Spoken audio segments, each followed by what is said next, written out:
Vamos entrar direto no nosso tema já, meus amigos. Nosso tema, como você está vendo aí, o juízo do trono branco, parte 2. Nós vamos começar falando.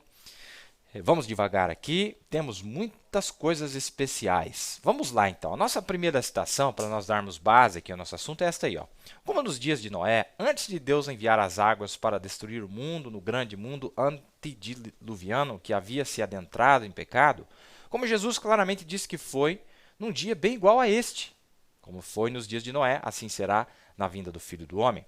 Como que as mulheres estariam alvorotadas e casando-se, dando-se em casamento, e os grandes feitos científicos e os letrados e espertos indo para o lado do intelectualismo, mas o pequenino rebanho humilde assistindo de lado e esperando pelo juízo iminente e o escape.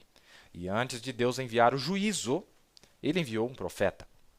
Assim como ele fez com Ezequias, quando ele disse: apronta-te, pois os juízos estão prontos para cair. E ele aprontou o povo para a hora, não é? Noé aprontou o povo e foi uma chamada de misericórdia antes do juízo. Nínive foi avisada antes da hora dela. Antes que a hora dela chegasse, Deus olhou para Nínive e ele disse: estou simplesmente farto destas coisas. Eu entendo que, embora aquele grande mundo gentil pagão, a cidade deles, pois assim eram naqueles dias, eles julgavam eles por cidades. Agora é por nações. Hoje, depois que a população tem aumentado da maneira que aumentou, então ele disse: esta grande cidade está completamente entregue ao pecado. E Deus, antes dele enviar o juízo, ele enviou uma mensagem de advertência: saia dela, saia dela, acerta-te, observe. O profeta não disse nada além de que dentro de 40 dias essa cidade será destruída. E como é que às vezes é difícil fazer coisas como esta, contar ao povo, dizer ao povo. Se o profeta não cuidar, ele vai entrar em problemas, porque ele meio que se desvia para um lado, tentando facilitar, ou compromete um pouquinho aqui e um pouquinho ali. Mas o verdadeiro profeta, que recebeu a ordem de Deus, nunca deveria se comprometer com nada. Ele deveria absolutamente bater em cima da linha. Esta é a razão que ele usou o espírito de Elias tanto. Vejam, porque aquele espírito sempre cumpria suas ordens, está vendo? Veja, cumpria suas ordens bem exatamente do jeito que era. E sempre era assim: volte à palavra, está vendo? Sempre os traz de volta à palavra.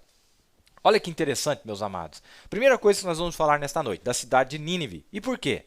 Porque o Nínive foi um tipo que Deus usou para mostrar o que ele vai fazer com o mundo. O profeta disse: naqueles dias, como o mundo não estava todo com a população que tem hoje, não era tão populoso como ele é hoje, então Deus julgava por cidades. E aquela era uma cidade gentia, mostrando que ele vai julgar um mundo gentil. Então, se nós entendermos o que ele faz com a cidade de Nínive, nós vamos entender o que ele faz com o mundo. O processo completo de redenção e juízo.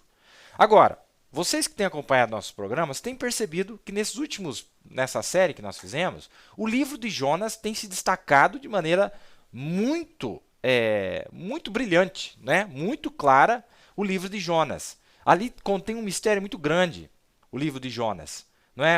O arrependimento, o que o arrependimento faz, como que Deus pode revogar um decreto através do arrependimento. Muita coisa maravilhosa, vocês que têm acompanhado têm visto a importância desse pequenino livro chamado o livro de Jonas, do profeta Jonas. Mas, agora, como nós já falamos na série que nós fizemos agora, ali é um pedaço da história. E o profeta já deu aqui a pista para nós. Observe Nínive. Se vocês entenderem o que acontece com Nínive desde o começo até o final, nós vamos entender todo o processo que Deus vai fazer o mundo passar. Não é? Então, por isso que eu achei de extrema importância nós falarmos sobre Nínive. O que aconteceu com Nínive? Deus manda um profeta, Jonas, e disse: vai lá e fala para eles que em 40 dias eles todos vão morrer, porque eles estão em pecado, entregues ao pecado, não é? Mas acontece que o que Deus não tinha falado para Jonas é que Deus já sabia que eles iam se arrepender e que Deus ia revogar a sentença que ele havia dado. Revogar quer dizer protelar um pouquinho mais adiante, porque ele realmente cumpriu sua palavra um pouco tempo depois. Veja essa explicação que o profeta deu, que eu já li para vocês, mas eu quero que vocês captem isso para nós entendermos o nosso assunto. Aquela mesma coisa poderia ter sido dito de Isaías, quando foi para Ezequias. O que você acha que o homem pensou quando ele foi lá e profetizou que o rei ia morrer? Então volta e diz: não, ele vai viver.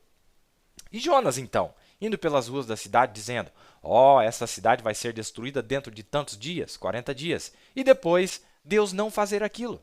Veja, você tem que cuidar. Deus nem sempre ataca quando ele adverte, mas aí tem uma coisa, o profeta é zombado.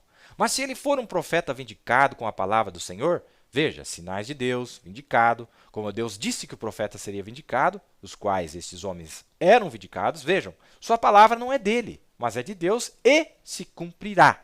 Tem que se cumprir se é a palavra de Deus. Só há uma coisa que pode parar, e isto é um arrependimento rápido. Muito importante esse último trecho. Deus pode dar uma sentença, Deus pode decretar uma sentença de morte até, mas um arrependimento rápido pode fazer Deus revogar aquele decreto, aquela sentença, retirar aquela sentença de morte.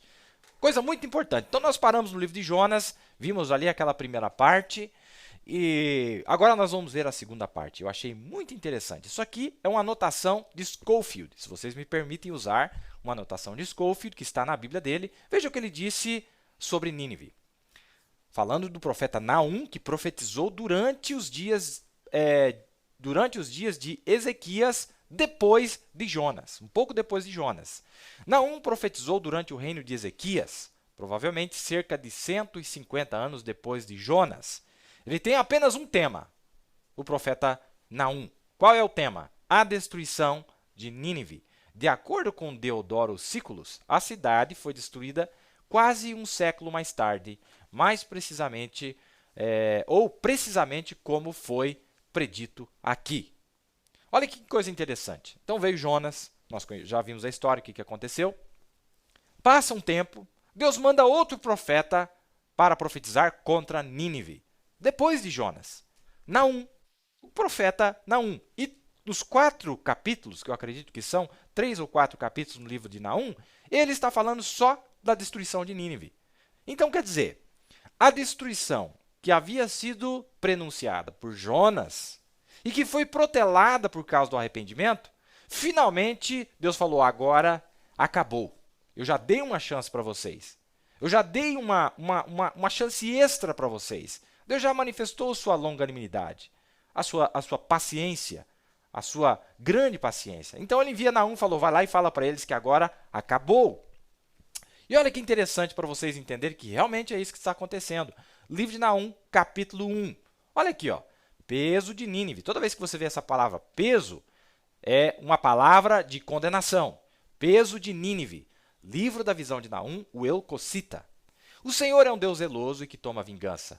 O Senhor toma vingança e é cheio de furor. O Senhor toma vingança contra os seus adversários e guarda a ira contra os seus inimigos. O Senhor é tardio em irar-se. Olha, ele está falando para Nínive. O Senhor é tardio em irar-se, mas grande em força e ao culpado não tem por inocente. O Senhor tem o seu caminho na tormenta e na tempestade, e as nuvens são o pó dos seus pés. Ele repreende o mar e o faz secar, e esgota todos os rios, desfalece em Bazã e Carmelo, e a flor do Líbano se murcha. Os montes tremem perante ele, e os outeiros se derretem. E a terra se levanta na sua presença, sim, o mundo e todos os que nele habitam. Quem parará diante do seu furor? E quem subsistirá diante do ardor da sua ira? A sua cólera se derramou como um fogo, e as rochas foram por ele derribadas. O Senhor é bom, uma fortaleza no dia da angústia, e conhece os que confiam nele. E com uma inundação transbordante acabará de uma vez com o seu lugar. E as trevas perseguirão seus inimigos. Aqui ele está falando qual é o peso da ira de Deus para a cidade de Nínive. Que pensais vós contra o Senhor? Está falando para Nínive aqui, não se esqueça. Ele mesmo vos consumirá de todo. Não se levantará por 2 vezes a angústia. Deixa eu parar aqui um pouquinho. Do que Naum está falando aqui? Naum está querendo dizer para eles, falou assim, lembra que ele mandou uma angústia para vocês? Dessa vez não vai ser assim. Ele não vai mandar uma angústia para vocês se afligirem e se arrependerem. Não, não, não. Isso aí já passou, ele já deu uma chance para vocês. Então é disso que Naum está falando, não será 2 vezes afligido.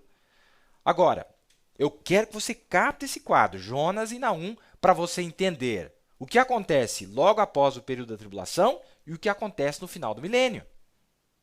Veja, a primeira vez que acontece o juízo de Jonas, Jonas trouxe o juízo para a cidade de Nínive, mas no final das contas, Deus retirou, a sua ira foi aplacada por causa do arrependimento.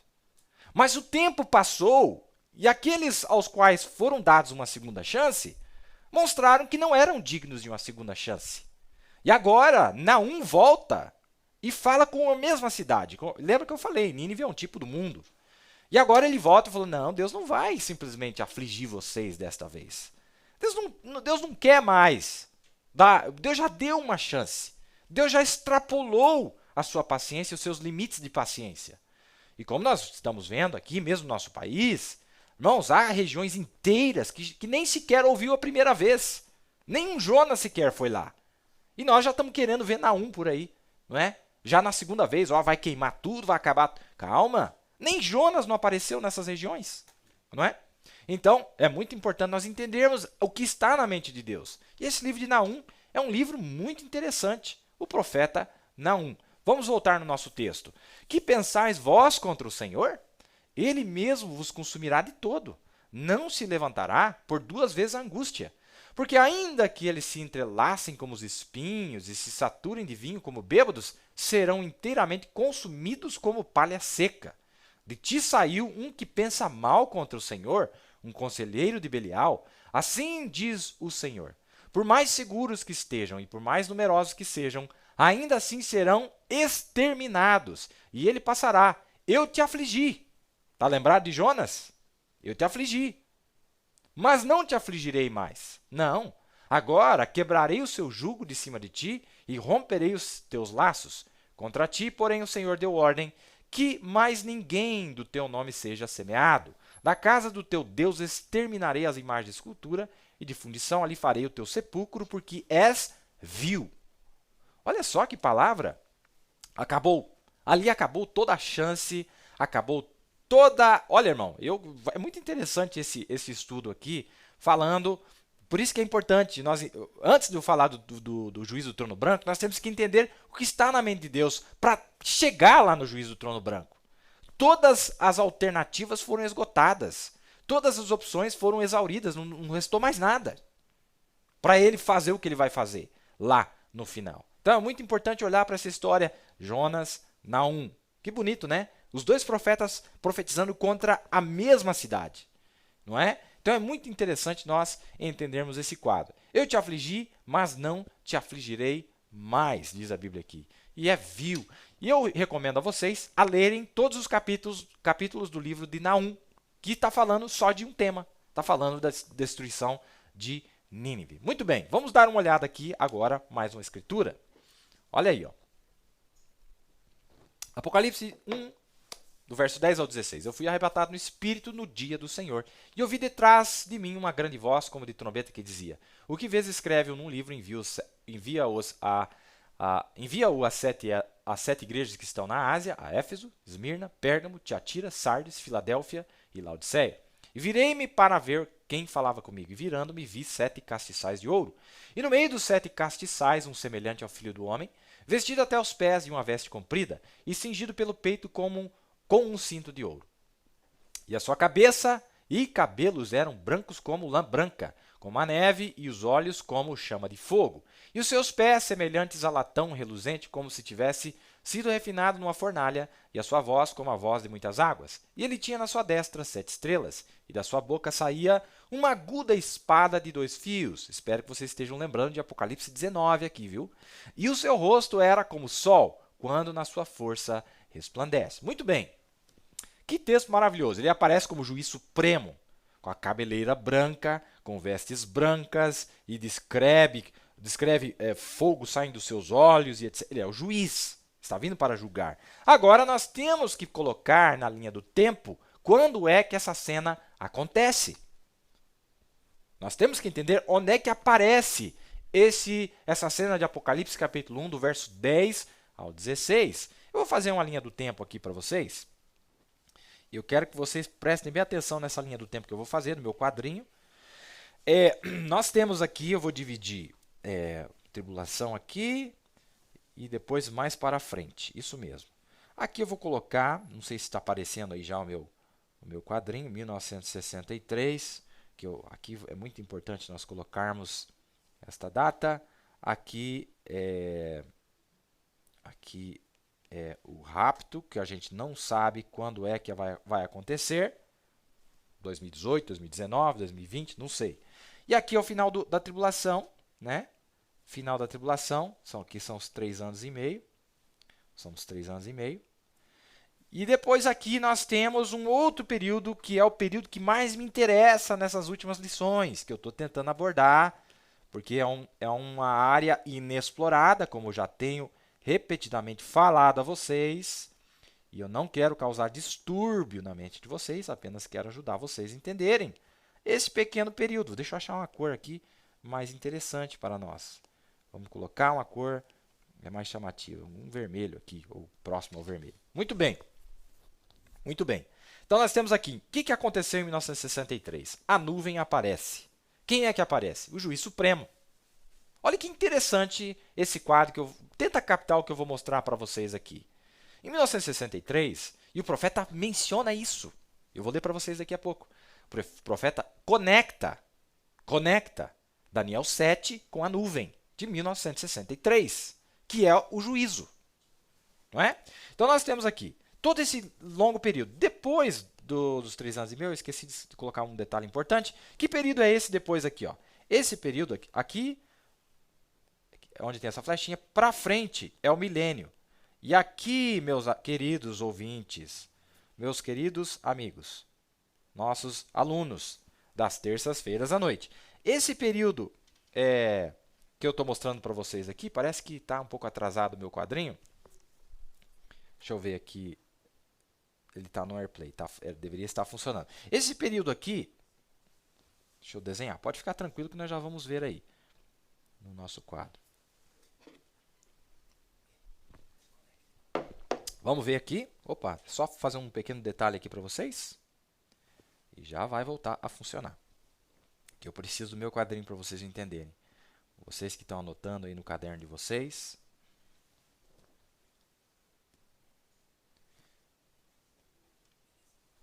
Deu certo. Vamos lá, então.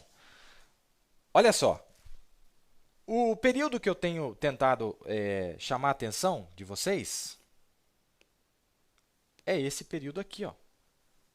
Esse período aqui, ó. Uma flechinha. Que é um período entre o final da tribulação e o começo do milênio. E a Bíblia descreve de variadas formas. Chama de terceiro ai, chama de Armagedon, também é chamado de terceira vinda. É um pequeno período ali que tem no entremeio. Tem algo que acontece. Mas olha que coisa interessante. Lembra que eu falei de 1963, da nuvem? Olha isso aqui. Muito bem, o que a nuvem tem a ver com tudo isso? Vamos aumentar um pouquinho a minha caneta. Isso. Vamos lá. Então, de 1963, desde que apareceu aquela nuvem lá, todo esse período aqui, ó, até o começo do milênio, todo esse período é um período de juízo. Aí vai fazer bem mais sentido. Ó, todo esse período é um período de juízo. Onde é que ele começa a aparecer? Antes ainda da segunda vinda. Ele aparece aqui como juiz supremo. Nós encontramos graça debaixo de juízo, que era para nós estarmos condenados com o mundo, como Raabe. Os mensageiros foram lá para espionar a terra, para destruir, não para salvar. Mas em dia de juízo ela foi salva. Tem tantos quadros na Bíblia que eu poderia explorar. Mas a noiva, de quem é que ele foi juiz do lado de cá? Da noiva. Nós passamos pelo nosso julgamento aqui, somos aprovados aqui. Por isso que ele é o juiz para nós aqui. Mas nós encontramos graça, pois ainda tinha sangue no propiciatório. Então era o trono de misericórdia. É o mesmo trono, meus amados. O trono branco é o mesmo trono do propiciatório, é o trono de graça. A única diferença é que lá no juízo do trono branco não tem mais sangue. Só que eu vou falar disso depois também, que eu quero mostrar uma quadra muito interessante, que vai aparecer alguém lá, né, que advoga e tal, que alguém deu um copo de água para eles, mas deixa para lá, depois nós vamos falar disso aí. Volta ali no meu quadrinho. Olha o período que isso compreende, meus amados. Deu para entender? E antes aqui, ó, a partir aí, desde o ministério lá de 1946, começa um juiz aparece na Terra. Um juiz aparece na Terra para julgar. E ele aparece na Terra ali, e esse grande período de juízo, ele compreende um grande espaço de tempo. Qual é o espaço de tempo que ele compreende? Hoje, desde lá de trás, hoje, não é? Ele compreende o período da tribulação, como juiz supremo, e ele compreende o período do terceiro ai, que é Apocalipse 19, que é a terceira vinda. Deixa eu colocar aqui. Apocalipse 19. Vamos colocar em vermelho, não é? Espero que a coisa esteja ficando um pouco mais clara já para vocês a essa altura da nossa lição. Terceira vinda, Apocalipse 19, a partir do verso 11 em diante. A partir do verso 11. Então, qual é o período que nós estamos falando? Veja, toda essa linha azul que eu fiz é esse período de juízo que a Terra está passando. Olha que interessante. Agora, quem é que passa pela triagem, pelo julgamento de Deus? Que comparece diante do seu tribunal e encontra a graça? A noiva. No período da tribulação, quem é que encontra a graça? Os 144 mil. E depois no terceiro ai? Agora eu vou falar uma coisa chocante para vocês. Não, mas Deus vai julgar o mundo sem misericórdia, porque acabou o sangue. Olha como que as pessoas não prestam atenção. Olha só. Não, porque vai acabar tudo. Ah, é? Então, da onde que as nações encontraram graça para entrar lá dentro do milênio? Tem que ser graça, irmão. Porque justiça, mérito. Será que elas vão entrar lá por mérito? Alguma coisa, vai haver algum tipo de intercessão ali, depois do outro lado, para permitir que esse grupo entre lá, no período do milênio, para viver durante o milênio, que é aquele terceiro grupo que nós falamos. Veja como as pessoas são rápidas em puxar o gatilho. Não, irmão, Brandon falou que não tem sangue. Ah, é? Então me explica como é que esse povo cruza do outro lado sem misericórdia. Como é que cruza do outro lado? Como é que aparece lá do outro lado? Aí nós vamos entender a história de Abraão intercedendo por Ló, Enoque, Noé. Lembra que Abraão foi quem intercedeu por Ló, para ele sobreviver o fogo atômico, não é? Mas tudo bem. Eu quero que vocês entendam esse período aqui, ó. Desde aqui para trás, aqui na segunda vinda. Olha o período que se compreende. Segunda vinda, a terceira vinda. Juízo. O juiz aparece em cena. Apareceu em 63, um sinal. A cabeleira branca é o juiz supremo, julgando o mundo, não é? E ele veio, assim como Nínive, ele veio e deu um recado muito curto e grosso. Ele disse, vai acabar tudo. Vai acabar tudo, não vai sobrar nada. Só que nós temos que entender que mais tarde aparece um Naum. Mais tarde ainda aparece um Naum lá no final. Estou falando do final do milênio agora lá. Vocês estão entendendo todo esse percurso? Todo esse grande processo? E o que tem no meio? Porque veja, Jonas veio, pronuncia o juízo. De repente, o povo se arrepende. Tem lá um arrependimento. Eu vou ler para vocês aqui. Veja, tenta captar o que é que está na mente de Deus com tudo isso que ele está dizendo para nós. Com todo esse quadro que ele está mostrando para nós. Porque senão nada faz sentido. Milênio não faz sentido. Juízo depois da tribulação não faz sentido. Juízo do trono branco não faz sentido. Nada faz sentido.